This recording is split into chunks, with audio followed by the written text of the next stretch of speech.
Hi hello friends, ಎಲ್ಲರಿಗೂ ನಮಸ್ಕಾರ. Welcome to ನಯನ ಅಡುಗೆ. ನಾನು ನಿಮ್ಮ ನಯನ.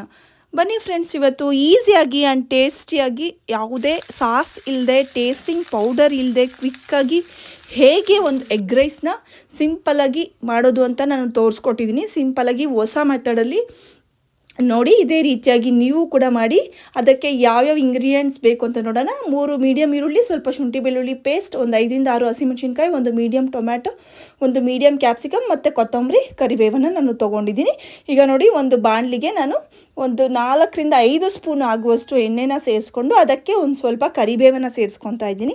ಅದು ಚೆನ್ನಾಗಿ ಫ್ರೈ ಆದಮೇಲೆ ನಾನೀಗ ಹಚ್ಚಿಟ್ಟಿರುವಂತಹ ಹಸಿಮೆಣಸಿನ್ಕಾಯಿ ಇದೆಯಲ್ಲ, 5ರಿಂದ 6, ಅದನ್ನು ಕೂಡ ನಾನು ಹಾಕ್ಕೋತಾ ಇದ್ದೀನಿ. ಅದು ಚೆನ್ನಾಗಿ ಫ್ರೈ ಆದಮೇಲೆ ನಾನು ಈಗ ಏನು ಮಾಡ್ತೀನಿ ಅಂತಂದರೆ ನೋಡಿ, ಶುಂಠಿ ಬೆಳ್ಳುಳ್ಳಿ ಪೇಸ್ಟ್ ಇದೆಯಲ್ಲ, ನೀಟಾಗಿ ಜಜ್ಜಿ, ಮೀಡಿಯಮ್ ಒಂದು ಬೆಳ್ಳುಳ್ಳಿ, ಒಂದು ಸ್ವಲ್ಪ ಮೀಡಿಯಮ್ ಬೆಳ್ಳುಳ್ಳಿ ಅಷ್ಟೇ ಶುಂಠಿನ ತೊಗೊಂಡು ಜಜ್ಜಿ ಇಟ್ಕೊಂಡಿದ್ದೀನಿ.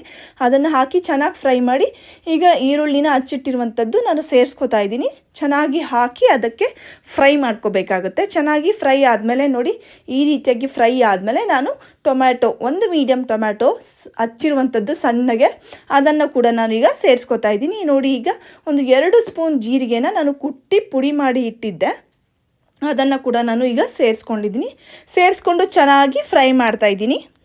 ಅದೆಲ್ಲವೂ ಚೆನ್ನಾಗಿ ಫ್ರೈ ಆದಮೇಲೆ 1 ಸ್ಪೂನ್ ಧನಿಯಾ ಪುಡಿನ ನಾನು ಸೇರಿಸ್ಕೊಂಡಿದ್ದೀನಿ. ಅದೇ ರೀತಿಯಾಗಿ 1 ಸ್ಪೂನ್ ಖಾರದ ಪುಡಿನ ಸೇರಿಸ್ಕೊಂಡಿದ್ದೀನಿ.